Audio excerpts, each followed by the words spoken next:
नमस्कार दोस्तों। आज मैं आपको सुशांत सिंह राजपूत के बारे में कुछ अलग बताने वाला हूँ।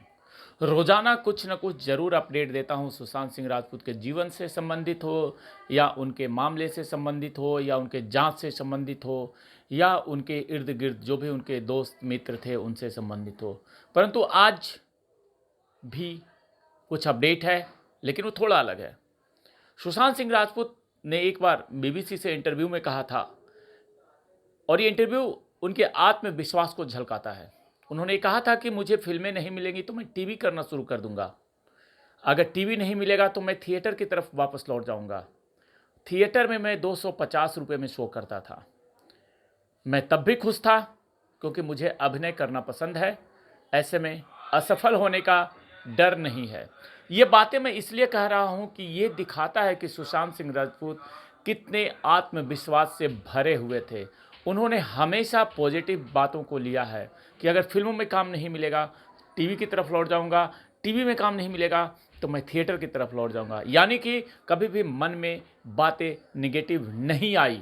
लेकिन कुछ लोगों ने जब सुशांत सिंह राजपूत का अंत होता है तो उसके बाद ये बातें काफ़ी ज़ोरों शोरों से फैलाई गई कि सुशांत सिंह राजपूत डिप्रेशन में थे, उनके मन में तरह तरह की बातें आती थी जिसके कारण से उन्होंने अपनी जीवन लीला समाप्त की है। ये कहना था कई लोगों का, लेकिन जो मैं आज आपको बता रहा हूँ वो इसी बात का एक जीता जागता उदाहरण है कि वो उनकी सोच कैसी थी, वो सोचते कैसे थे। और ये बातें मुझसे नहीं, बीबीसी से इंटरव्यू में उन्होंने कहा था। तो बीबीसी ने एक आर्टिकल लिखा था, उसमें यह लिखा था कि सुशांत सिंह राजपूत काफ़ी आत्मविश्वास से भरे हुए व्यक्ति थे, काफ़ी पॉजिटिव सोचते थे और इसलिए उनका कहीं भी कोई 1% भी उम्मीद नहीं किया जा सकता है कि उन्होंने खुद को ख़त्म किया होगा। इसमें बड़ी साजिश है, बड़े लोग इन्वॉल्व हैं। ये बातें कहने का तात्पर्य था उस इंटरव्यू का। उस इंटरव्यू के और भी बहुत सारे पार्ट हैं जो मैं आपको अभी बता रहा हूँ। सुशांत सिंह को असफलता का कोई डर नहीं था। आत्मविश्वास से भरा एक नौजवान, कामयाबी जिसके कदम चूम रही थी, जिसके आगे सारी ज़िंदगी पड़ी थी।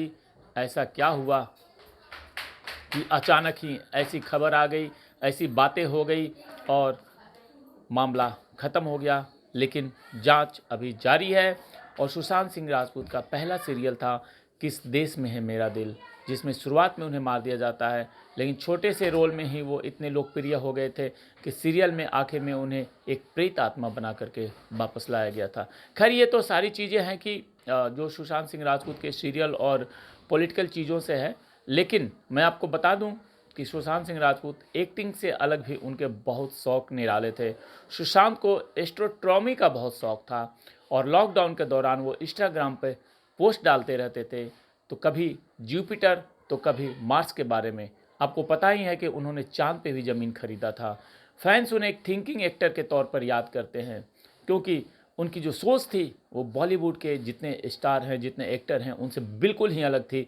वो अलग सोच रखने वाले व्यक्ति थे और उनके जो एक आगे का जो प्लान था वो भी काफ़ी अलग था। केरल में एग्रीकल्चर फार्मिंग करना, मार्स पे जो उन्होंने चांद पे ज़मीन लिया था और भी नासा में बच्चों को भेजा था। ये जो चीज़ें हैं तो ये काफ़ी छोटी-छोटी चीज़ें, लेकिन इससे इंसान की सोच का पता चलता है कि इंसान कैसा था और इंसान आगे क्या सोच रहा था, उनके जीवन की प्लानिंग क्या थी। और उनकी आखिरी फ़िल्म जो वैसे तो ये वाली थी जो अभी लास्ट में उनके देहांत के बाद रिलीज़ हुआ था, लेकिन एक फ़िल्म थी सोन चिड़ैया। सोन चिड़ैया काफ़ी बेहतरीन फ़िल्म थी, उसमें उनकी एक्टिंग और ये उनके कंफर्ट ज़ोन के बाहर की फ़िल्म थी जिसमें वो लाखन राम के डाकू का रोल करते हैं और डाकुओं के बीच का सबसे दरिया दिल और उसूलों वाला डाकू और ज़मीर वाला भी। ये काफ़ी कुछ है उनके जीवन के बारे में, लेकिन इस तरीके से चला जाना ये कहीं न कहीं आज भी मेरे मन को ये खटकता है कि सुशांत सिंह राजपूत जिनकी सोच इतनी बड़ी थी, जिनके सोच बिल्कुल अलग था, वो कैसे अपनी जीवन लीला को समाप्त करेंगे। इसमें जो मैं बार-बार कहता हूँ और आप भी बार-बार कहते हैं कि सुशांत सिंह राजपूत को जीवन लीला को समाप्त करने में बहुत बड़े माफियाओं का भूमिका रहा है और वो माफिया बॉलीवुड से संबंधित, साथ ही साथ कुछ ऐसे लोग वहाँ प्लांट कर दिए गए जिन्होंने ये पूरी प्लानिंग करके, क्योंकि कुछ दिन पहले एक बात मैंने कही थी कि बॉलीवुड के अंदर जो है कुछ खान का कब्जा है, और वो ये चाहते हैं कि कोई भी अगर बॉलीवुड में काम करे तो उनके अंडर में, उनकी जी हजूरी में ही काम करे, और वो जिसे चाहते हैं उसी को फिल्मों में काम मिलता है, वो जिसे चाहते हैं उसे नहीं मिलता है काम, क्योंकि पूरा कब्जा उन्होंने जमा रखा है। और इस मामले में सुशांत सिंह राजपूत बिल्कुल अलग थे, क्योंकि उनका ये मानना था कि उन्हें अपने टैलेंट के बल पे, अपने जो उनके अंदर जो प्रतिभा छिपी हुई थी उसके बल पे उन्हें आगे बढ़ना है, और उसी बल पे सुशांत सिंह राजपूत लगातार आगे बढ़ रहे थे। परंतु कुछ लोगों को, जो बॉलीवुड के अंदर जो माफिया तत्व हैं, उन्हें ये बातें नागवार गुजरी, और उन्हें ये कैसे बर्दाश्त होगा कि एक छोटा शहर का बच्चा बॉलीवुड में आकर के इतना बड़ा मुकाम हासिल कर ले।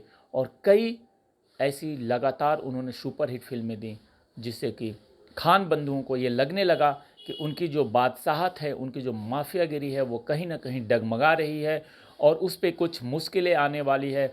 तो उसके बाद ये सारा प्लान बना, और इस प्लानिंग में रिया चक्रवर्ती, सारा अली खान, तरह तरह के लोगों को शामिल किया गया। और शामिल करने के बाद रिया चक्रवर्ती को पूरी तरीके से ज़िंदगी में प्लांट किया गया। पहले उसने पैसे सारे लिए, उसके बाद उसने अपना काम किया।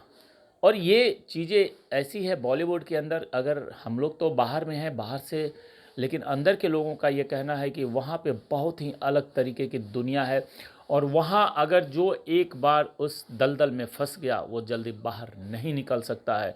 उसे वहाँ के माफियाओं के अनुसार ही काम करना पड़ता है, और वो जो कहते हैं वही करना पड़ता है। ये बातें वहाँ के कुछ नज़दीकी लोगों के तरफ से पता चला है। और रिया चक्रवर्ती को, जिसे कि अपने कैरियर बनाना था, और इसके लिए उसने सुशांत सिंह राजपूत को सीढ़ी की तरह इस्तेमाल किया, और वो ये एक शर्त रख दी थी आगे चल कर के कि अब सुशांत सिंह राजपूत जिस भी मूवी में काम करेंगे उसमें हीरोइन रिया चक्रवर्ती ही होगी।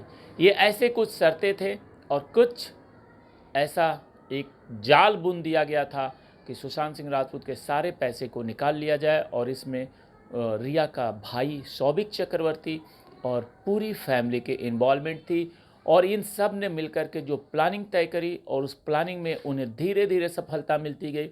और उसमें सिद्धार्थ पिठानी भी एक मुख्य भूमिका निभाता था, क्योंकि सिद्धार्थ पिठानी भी उसी बिल्डिंग में रहता था, और सिद्धार्थ पिठानी और रिया चक्रवर्ती की जो जोड़ी थी, इन सब ने मिलकर के ये सारा काम तमाम कर दिया। परंतु खैर, जांच अभी चल रही है, और हम उस जांच की जो रिजल्ट आएगा उसके इंतज़ार में आज भी बैठे हुए हैं, और हमें सिर्फ़ और सिर्फ न्याय की उम्मीद है, और उसी उम्मीद में मैं भी हूं और आप भी हैं। तो लगातार चैनल पे बने रहिए, चैनल को सब्सक्राइब कर लीजिए, क्योंकि यहाँ पे सिर्फ़ और सिर्फ डिस्कशन होगी सुशांत सिंह राजपूत के जीवन के बारे में, सुशांत सिंह राजपूत के मामले के बारे में, और गुनाहगारों के बारे में। और हम सब अगर एक साथ मिले रहे, एक साथ हमारी ताकत बनी रही, तो हमें ये पूरा अंदाज़ा है कि हमें इंसाफ ज़रूर मिलेगा। जय हिंद, जय भारत।